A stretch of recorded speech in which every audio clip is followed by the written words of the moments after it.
My name is Julie Geredien. My training is in performance studies, theater, and teaching. For the past 13 years, I've been researching and innovating approaches to human development that can help us to address the social justice issues I experienced firsthand in the 3 decades of community-based work I've done with learners. The expertise that I developed to write this book pertains to the comprehension process. This process is one of the oldest topics that's concerned humanity. It can be studied from many disciplinary viewpoints, and it's relevant to perspectives from mythology, spirituality, and the arts. In this book, I elaborate on the meaning of thresholds and their role in learning that is transformative. The title of the book, Arrows Tipped with Flowers, is a reference to Kamadeva, the god of love in Hinduism. He carries 5 arrows, each with a distinct flower at the tip, and when a person is struck, it liberates their life drives at the deepest level of feeling and yearning. I was really interested in this idea that kama, desire, is not this anthropocentric thing that's only relevant to some of our life drives in isolation.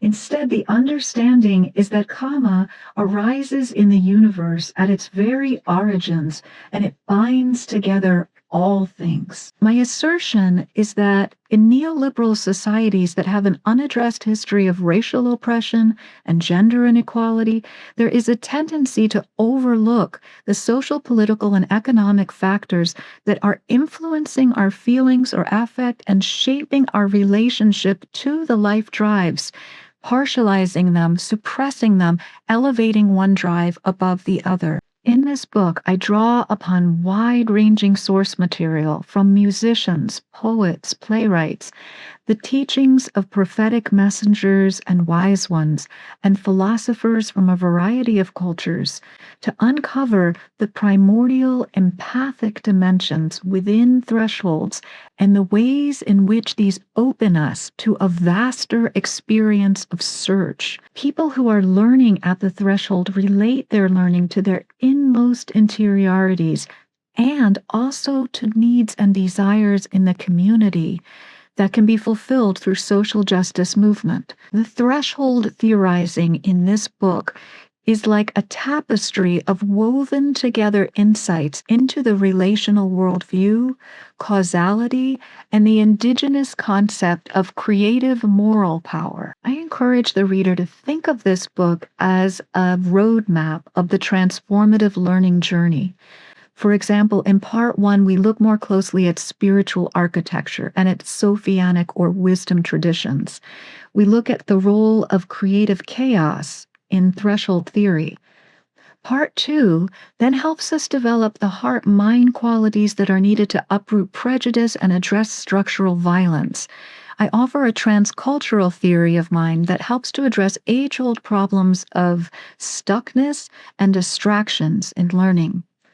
Part 3 then looks more closely at the emotional dimensions of troublesomeness within learning, and significantly, its ethical aspects. Part 4 goes on to make the case that we need to expand our creative and moral vision. Value pluralisms can help us to broaden and amplify our experience of discovery in threshold transformations.